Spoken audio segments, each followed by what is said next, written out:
Welcome back to another episode of Positive Solutions for Life. I'm your host, Peggy Meyer, and today we're diving into something that impacts every single one of us: stress. More specifically, how your brain handles emotions, self control, and that overwhelming flood of feelings when life gets intense.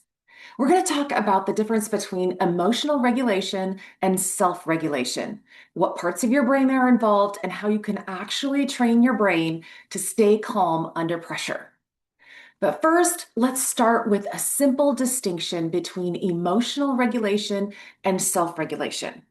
So, emotional regulation is your ability to recognize, understand, and manage your own emotional state or your feelings. For example, calming yourself down when you're angry instead of lashing out, reframing anxious thoughts before giving a presentation, or finding a healthy outlet for sadness, like journaling or talking to a friend. It's about handling your emotions and feelings in the moment. Self regulation is broader. It's more like the umbrella. It's about managing your whole self, your thoughts, your emotions, and your behaviors so that you can stay on track with your goals and your values. It includes emotional regulation, but it also includes things like impulse control, thoughtful choices, focus, motivation, and persistence. For example, it is sticking to a workout routine even when you don't feel motivated, or resisting the urge to procrastinate so you can meet a deadline, or choosing kindness and understanding in a heated discussion because you value the relationship. Here's an easy way to think about it. Emotional regulation is managing the weather inside you right now, while self regulation is steering the climate of your whole life. Now let's zoom in on the brain and its role in emotional and self regulation. Let's start with the center for emotional regulation. That's the amygdala. It's the ancient part of our brain. It's the part that all humans and animals have.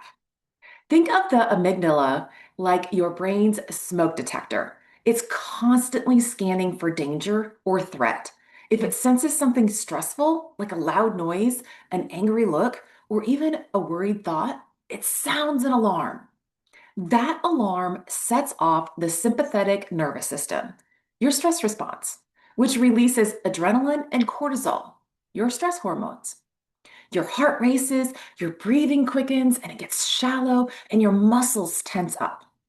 This is your fight, flight, or freeze system. It is designed to overreact. It's super helpful if there's a tiger in front of you, but not so helpful when the tiger is just your overflowing inbox or traffic on a Monday morning. The problem is that our amygdala is always on. This is why so many people feel stress is constant in their lives, and it's just overwhelming. This can lead to many health problems, physically, mentally, and emotionally.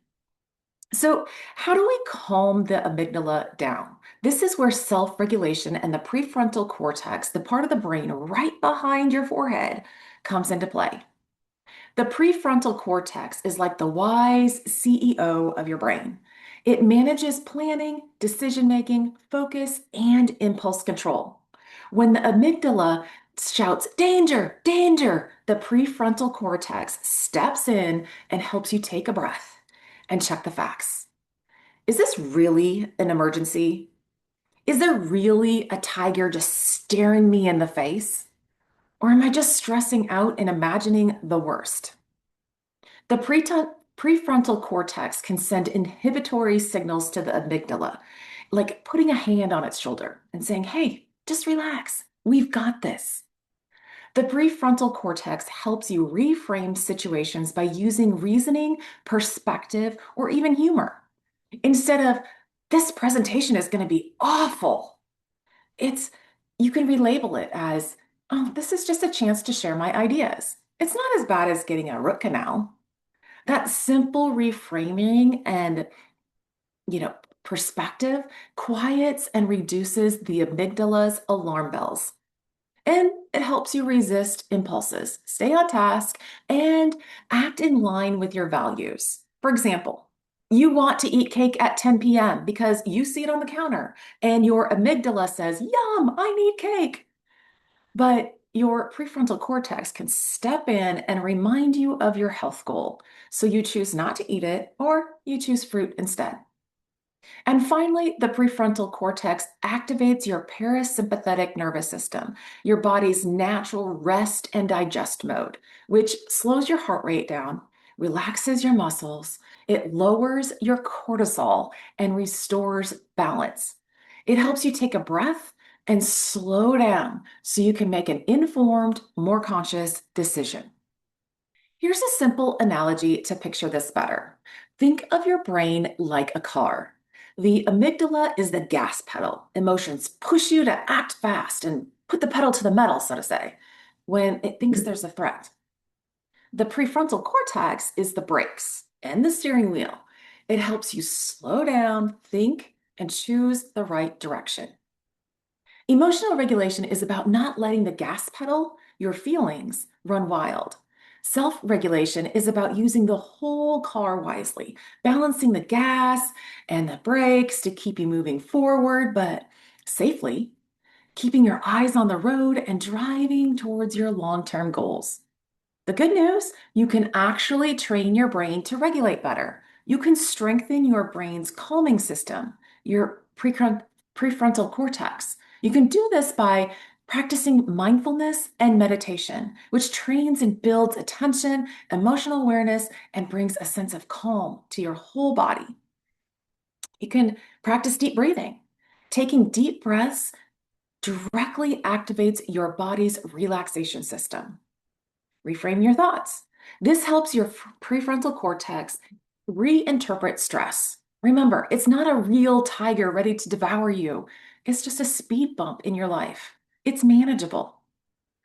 Practice healthy habits like getting good quality sleep, regular exercise, and a nourishing diet, which all help support your brain's ability to regulate your emotions and your thoughts better.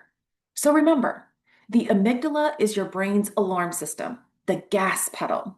The prefrontal cortex is your brain's wise manager, the steering wheel and the brakes. Emotional regulation helps you handle your feelings in the moment. Self-regulation helps you align your thoughts, your emotions, and your behaviors with your bigger goals. When these systems work together, you don't just survive stress, you thrive through it. So thanks for joining me today.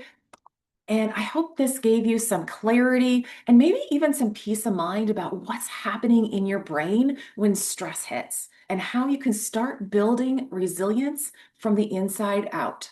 Until next time, remember, you can't always control what happens around you, but you can always have a choice and options in how you respond.